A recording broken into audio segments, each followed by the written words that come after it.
Okay, here we go. We have a blank folder here.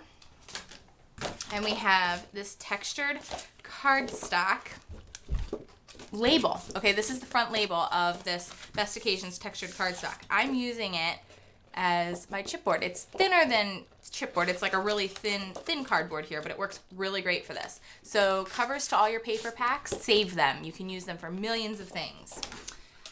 All right, let's pull out our Cricut. Open it up. Oh, which cartridge should we use? I know which one we'll use. We will use Designer's Calendar. Whoa! Okay, so I have a great idea.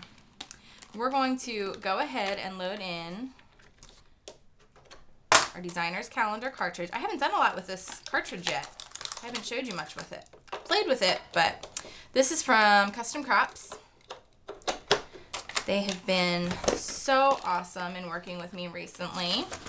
Okay, I figured out which one I want to use. I'm going to flip through this real quick and see if I can... Well, I found it on this page. It's in the script setting or script creative feature here. And it's this little circle thing. I had this great idea. Oh, I love my ideas sometimes. Hopefully you do too, because you're spending your time watching my videos and I so appreciate it. Okay, so here it is. It is the actual calendar squares. Can you see that okay? And in the script setting, there's little circles here. I think this is going to be a great embossing folder. So what we're going to do is turn on the Cricut. Okay, my cardboard is just stuck to my mat here. I'm going to put my blade depth on 5. My pressure can go ahead and be on max. And my speed is on 4. Actually, I'm going to knock it down to 3. I'm going to load in my paper. I'm going to go ahead and press the script button. And then I can just press the calendar setting. And now what I'm going to do is I'm going to use fit to page because this folder is 5.5 inches by 4 inches. So what we're going to do is we're going to actually find our mark where that would be. So we'll go to 5.5. I'm lining it up with this best I can. You don't have to make it perfect. We can pay attention here too, but just for easeability, we're going to go ahead and try to make it the best we can by just lining it up with the images here. We could use Design Studio to make this work too, but I'm just going to make it like this. All right, so we're going to do fit to page. We have to hit set paper size first. Sorry. So it's going to make it almost exact. I'm going to just move it over a little bit this way and hit set paper size again. 4 3/8. We'll just do 2 more. Set paper size. Now it's exactly 4 by 5.5 inches. Okay, did you see that there? You just got to mess with it a little bit. Every time you hit set paper size, it tells you how big it is. We're on fit to page. We're ready to go. I'm going to hit multi-cut. It's on multi-cut of 2. I just know that from the last time I used it. And it's going to make it 3.5 inches. It's perfect.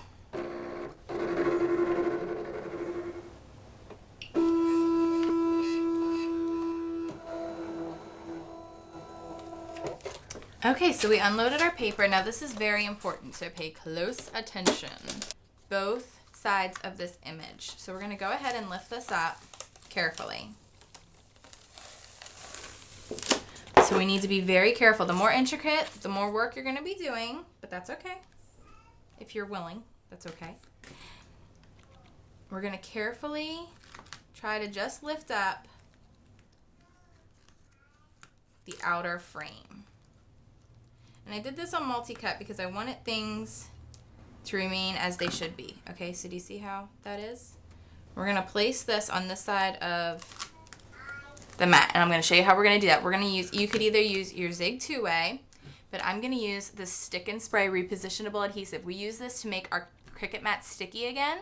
Now we're going to use it to make embossing folders. It's awesome. You can get this at customcrops.com. And I'm going to spray this off of my work surface because I don't want anything else to get sticky. But I'm just going to spray and cover the white side of this paper. Okay, so let me just go spray this real quick. Okay, so I just covered that. I'm going to wait a few seconds here. And I'm going to go ahead and place it down in the center of my cutting mat like so. It's not my cutting mat because I'm not working on my cutting mat. It's my embossing folder. Okay. And I'm just going to wipe off any excess that might have gotten on the other side of my paper. Just use your finger. You can feel it. If there's anything there, use a wet wipe or something just to gently wipe it off. But we're good. All right, now the tricky part. I shouldn't be working on my cutting mat. It's not really working out for me. It's making everything stick. Okay, so this is going to be the tricky fun. We need to glue each one of these pieces onto this side within here. So what we're gonna do is I'm going to use my spatula. I'm going to place each one in like so. And then I'm gonna actually use my zig 2-way on each one of these. So go ahead and just sit back while I fill this in. You don't have to watch each one. I'll fast forward, I promise. We'll fill in all the little squares here.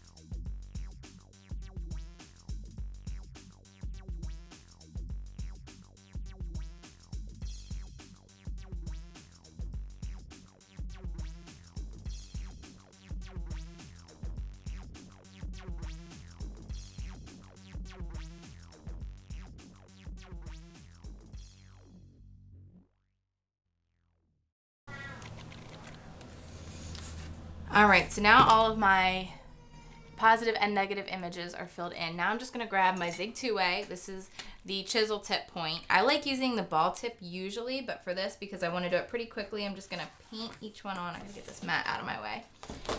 I'm gonna paint each one on. I'm gonna just really make sure it's good and blue. Just filling in the circles now. Remember, don't fill in the outside lines.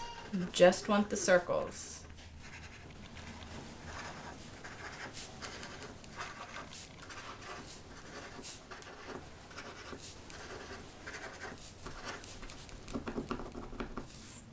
Okay, now press down real good. All